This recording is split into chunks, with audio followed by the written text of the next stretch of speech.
The marble floors of the Belmont Plaza gleamed under crystal chandeliers as Thomas Brennan handed his credit card to the woman at the front desk.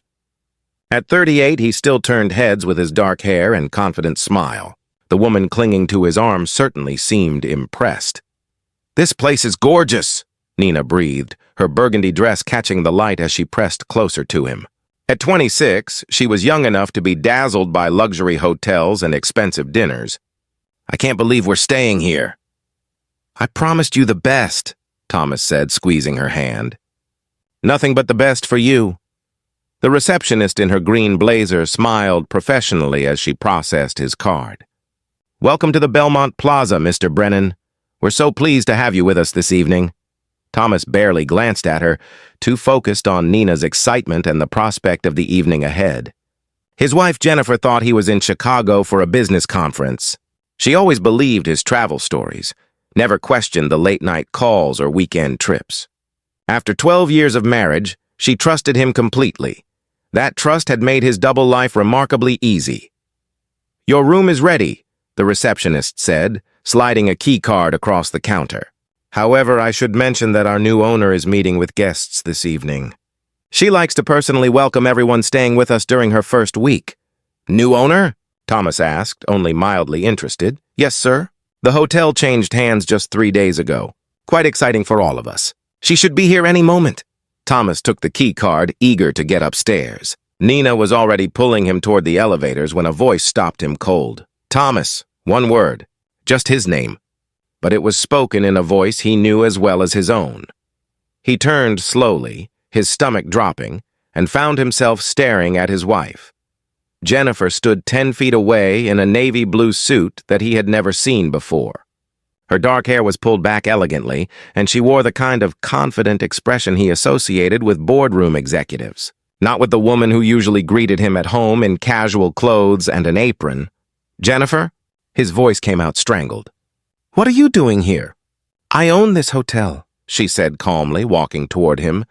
"As of Monday morning. Didn't I mention I was making some investments?" Nina's grip on his arm loosened as she looked between them with growing horror. "Wait, is this your wife?" "Yes," Jennifer said before Thomas could respond. "I'm Mrs. Brennan, and you must be Nina Peterson from Thomas's office. The marketing coordinator, correct?" Nina went pale. "How did you know?" "I know quite a lot of things," Jennifer replied, her tone pleasant, but her eyes hard. "For instance, I know this isn't your first visit to a hotel with my husband. The Riverside Inn last month, the Continental 2 months before that. Should I continue?" Thomas felt the world tilting beneath him. "Jennifer, this isn't what it looks like." "Really?" "Because it looks like you brought your mistress to a luxury hotel for the evening, using the credit card that's linked to our joint account. The same account I've been monitoring for the past 6 months?" The receptionist at the desk had gone very still, clearly unsure whether to disappear or stay at her post. Another woman in a dark business suit had appeared from a side office, watching the scene unfold with crossed arms and a knowing expression. "You've been spying on me?" Thomas demanded, trying to regain some sense of control. "Spying?" Jennifer's laugh was brittle. "Thomas, you weren't exactly subtle. Late nights at the office that your secretary couldn't account for. Weekend conferences that your boss never mentioned. Hotel charges on our shared credit card. I didn't need to spy. I just needed to pay attention." Nina pulled away from Thomas completely, backing toward the door. "I'm leaving. I want no part of this."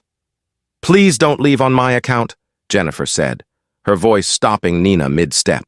"In fact, why don't you stay? The room is already paid for.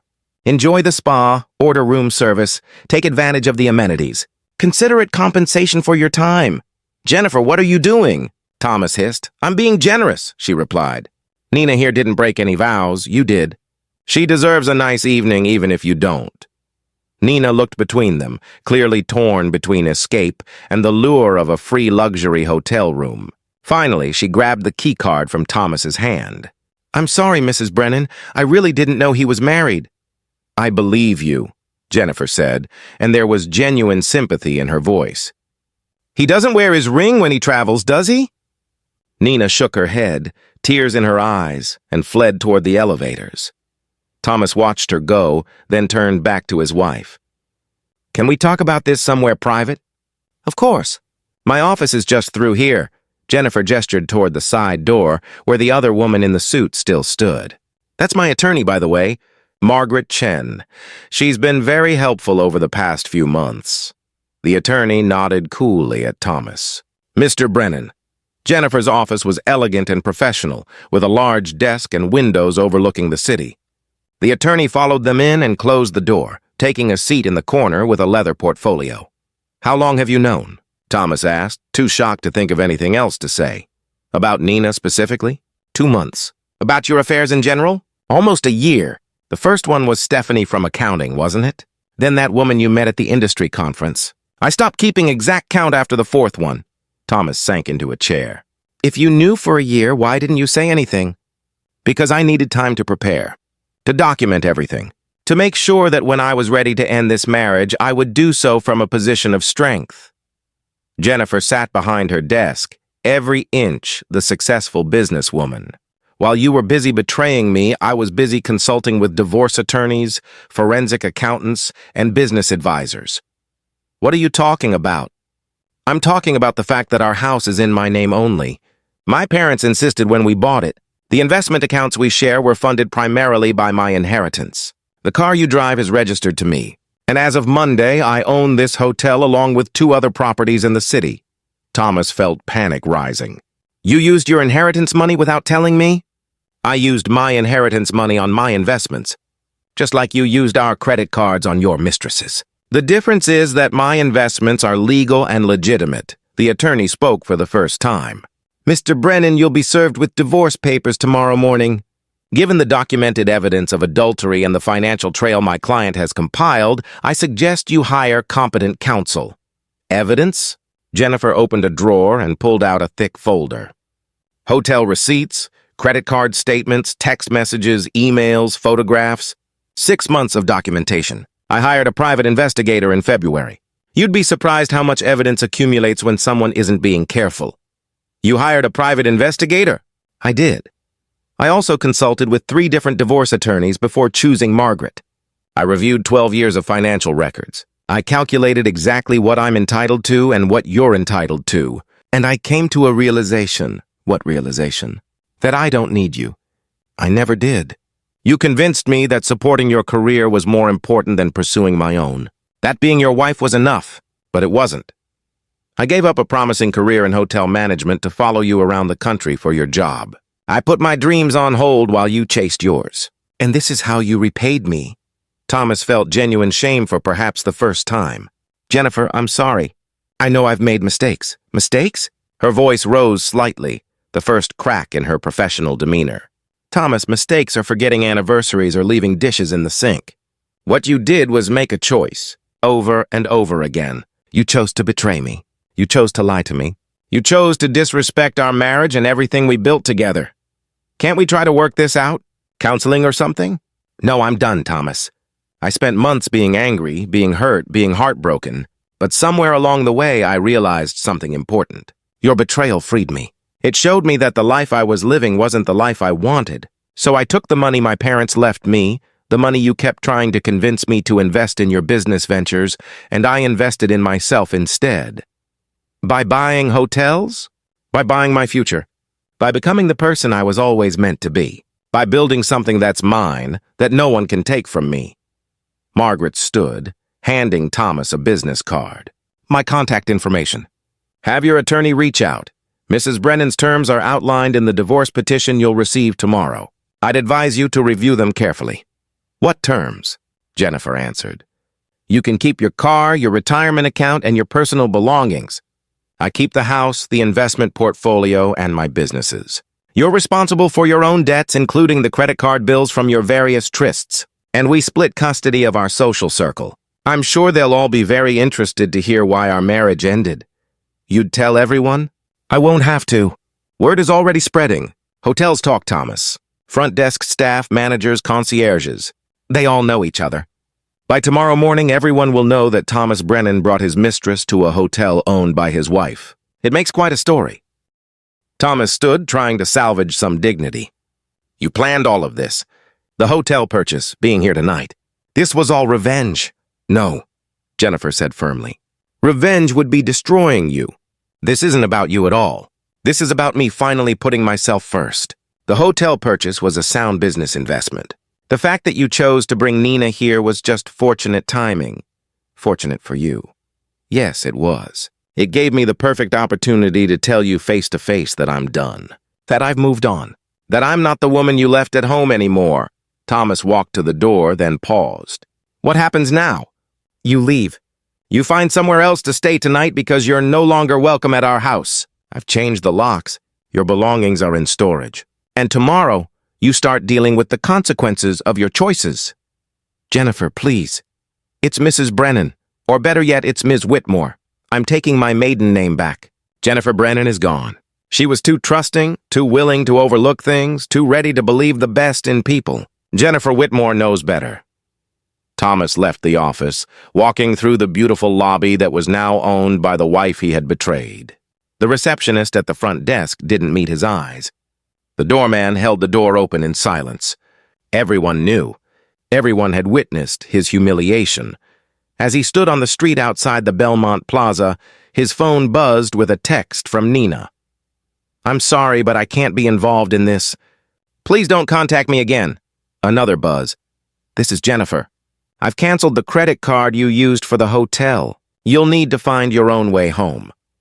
Thomas stood there in the evening air, realizing that in the span of an hour he had lost his wife, his mistress, his home, and his dignity. All because he had been careless enough, arrogant enough, to think he could get away with betraying the one person who had always believed in him. Jennifer, meanwhile, returned to her desk and looked out at the city lights. Margaret had left to prepare for tomorrow's filing. The hotel staff had returned to their duties. The crisis had passed. She felt lighter than she had in years. The weight of pretending everything was fine, of ignoring the obvious, of living a lie, had been lifted. She was free. Free to build the life she wanted, to pursue the dreams she had set aside, to be the person she had always been meant to become. Her phone rang. Her business partner, calling with news about a fourth property that had just become available. Jennifer smiled and answered. Tell me everything. The next morning, Thomas received the divorce papers. His attorney looked over them and shook his head. Mr. Brennan, unless there are significant errors in these documents, you're looking at a very unfavorable settlement. Your wife's attorney has documented everything. The adultery alone would hurt you in court. But combined with the financial records showing marital funds spent on affairs, the prenuptial agreement you signed, and the fact that most of your marital assets are in her name, you have very little leverage. There must be something we can do. We can fight it. But it will be expensive, public, and you'll likely lose. My advice? Accept the terms and move forward. Thomas thought about fighting, about making Jennifer's life difficult the way she had made his. But then he thought about the documentation she had, the evidence that would become public record, the humiliation that would follow. His job, his reputation, his standing in the community, all would be destroyed. He signed the papers. 6 months later, Jennifer stood at the grand opening of her fourth hotel property. The Belmont Plaza had become the crown jewel of her small empire, known for its elegance and discretion. She had hired Nina as her marketing director, giving the young woman a chance to rebuild her career and self-respect. You didn't have to do this, Nina had said when Jennifer offered her the job. After everything that happened. You were a victim too, Jennifer replied. And you're good at what you do. I believe in second chances, just not for people who squander them repeatedly. Now, as Jennifer cut the ribbon on the new property, surrounded by staff and investors and press, she thought about the woman she used to be, the one who had trusted too easily and believed too readily. That woman was gone, but she hadn't been replaced by someone bitter or broken. Instead, Jennifer Whitmore was confident, successful, and genuinely happy. She had built something real from the ashes of her marriage. She had turned betrayal into opportunity, and sometimes, late at night, she would think about that evening in the hotel lobby when Thomas had walked in with Nina. The shock on his face. The moment he had realized he had been caught. She didn't think about it with satisfaction or vindictiveness. She thought about it as the moment everything changed. The moment she stopped being someone's wife and became herself again. That was worth more than any revenge could ever be. If this story moved you, please like, share, and subscribe for more stories about finding strength in difficult moments and choosing yourself when others have chosen to hurt you. Comment below about a time when you discovered you were stronger than you knew. Your story might help someone else find their courage.